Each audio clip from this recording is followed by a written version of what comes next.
What's up, guys? Today I'm going to show you how to slap just like Victor Wooten. Learning some of his techniques can be one of the biggest challenges you'll ever do, but oh so rewarding.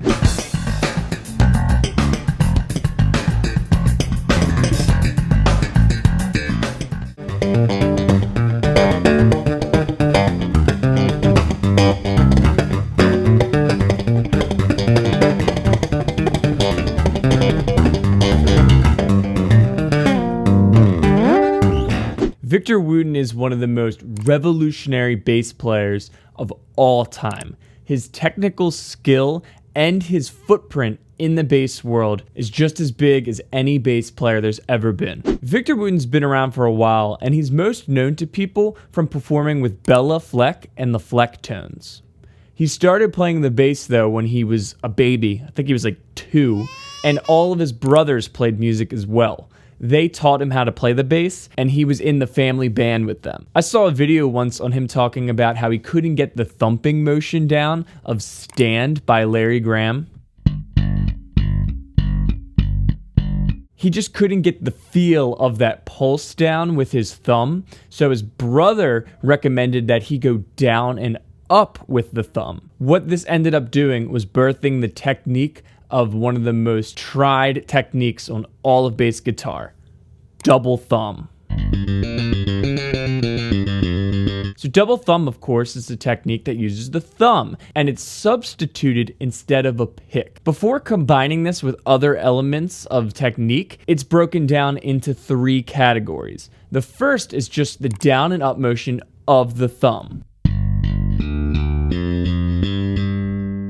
In order to do this, what you want to do is take the thumb and strike through the string. By landing on the string below it, it sets you perfectly to come back up. For me, I find it best to strike the string with a torque-like whip motion. This can then develop your accuracy for when it comes back up. I find that the up motion, instead of it just turning the wrist, kind of pulls towards you more than just wiggling back and forth. You want this down and up motion to feel like one motion. Then you can start moving it around. The fingers can be open for this technique because we're not doing anything except the thumb. I find that to be awkward, so I always keep my hands clenched, but you'll see Victor sometimes keep his hand out. It's up to you. There's a lot of freedom with this. As I said, there's also a lot of different ways to approach the down motion and up motion. I've seen a lot of people do a couple different ways. You have to find what's comfortable for you and find that subtle thing that might crack you through the accuracy of hitting through these strings.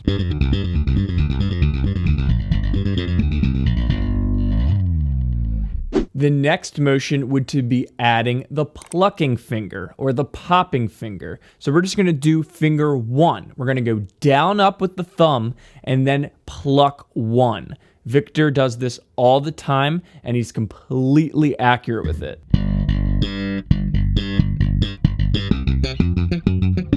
So we're going to do the same down up thumb motion with the thumb, and then we're going to follow with the pluck.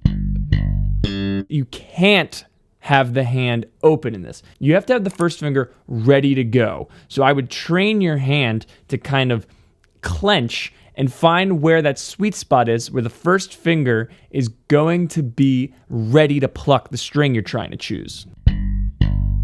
You want it to be there already. Otherwise, it's going to be wasted motion, and when you add any speed to it, there's no chance.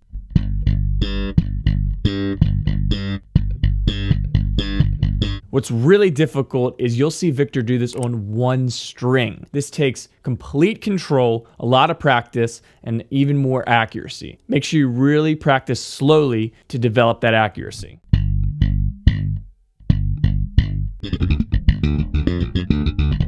You can do just dead notes if you want to only focus on the right hand. Another thing Victor encourages is once you feel comfortable with the basic technique of that, to include different notes per note. Every down, up, pluck will be a different fretted note. So the next addition to the double thumb technique is adding the second plucking or popping finger.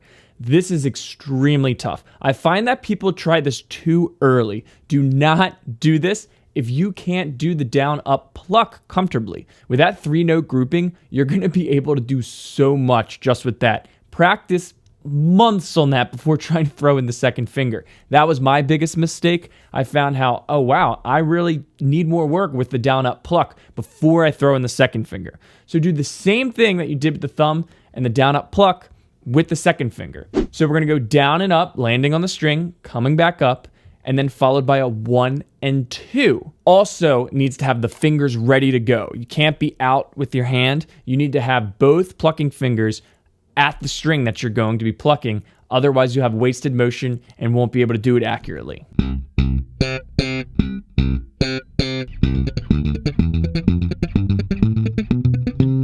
You could kill 2 birds with 1 stone by playing some warm-ups, some scales, some exercises with this, or try and be musical and groove with it as well. So I'm doing an octave shape here, which is friendly. Try and do it on the same string. Super hard, tons of control required. Move it around.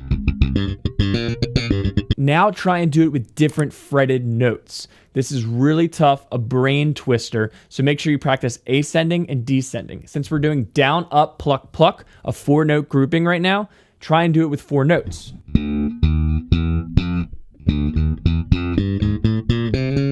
And back down. It's crazy. Let's add hammer-ons. We can really spice up our groupings. When we combine it with the plucks and the hammer-ons, that alone will leave you endless options. Once you pass that threshold, it's going to be a lot of fun. So what we're going to do now is take hammer-ons and we're going to add open hammer-ons. What I mean by that is we're going to add the open string, and then with the power of our left hand, we're going to fret the note. In classical thump, one of the most popular bass pieces, he really showcases this technique.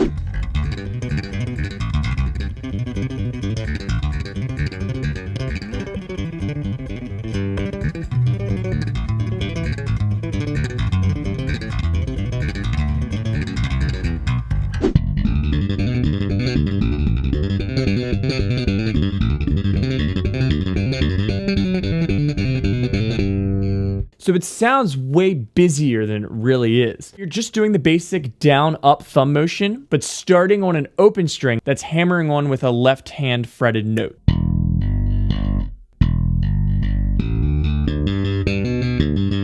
So when we just use the left hand to fret the notes and don't use open string, this makes me think the most of me and my bass guitar.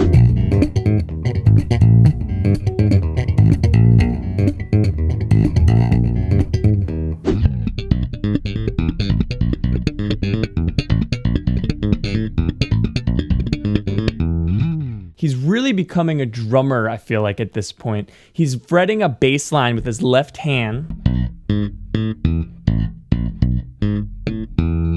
Then he's adding these percussive dead notes with his thumb. And he's choosing to switch it up between the thumb and the pluck. This being rhythmic, you have a lot of options.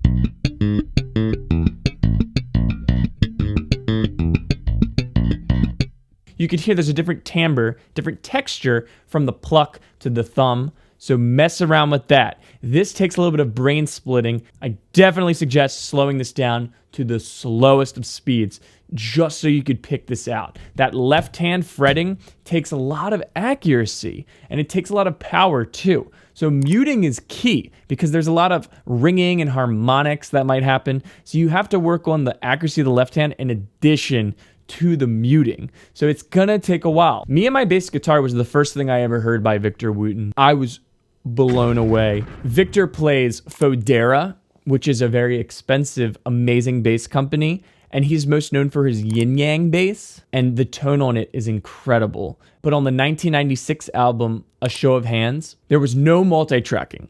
Me and My Bass Guitar was on it, some other great tracks. Check it out. So he uses tons of other techniques too. The double thumb is the most popular one, but some other techniques or honorary mentions I'll talk about are the raking with the thumb. When you hear it, it sounds busy. It's just this act of the thumb raking through the strings and then coming back up. It rubs across the strings and then comes back up. This is hard. Another thing he often does is grooves with all this slap techniques. He really likes this right hand kind of percussive lift where he's acting like the snare. I think of this mostly from The Lesson.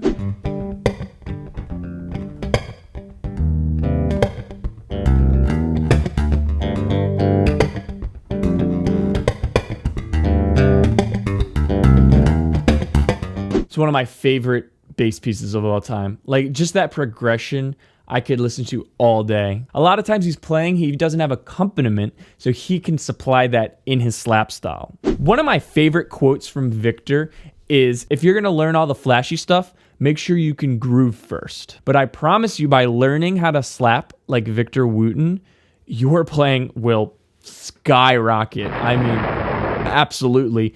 It's not only just going to help you sound better, it helps your feel, it helps your accuracy. If you guys want to see this lesson broken down, then head to Bass Freedom.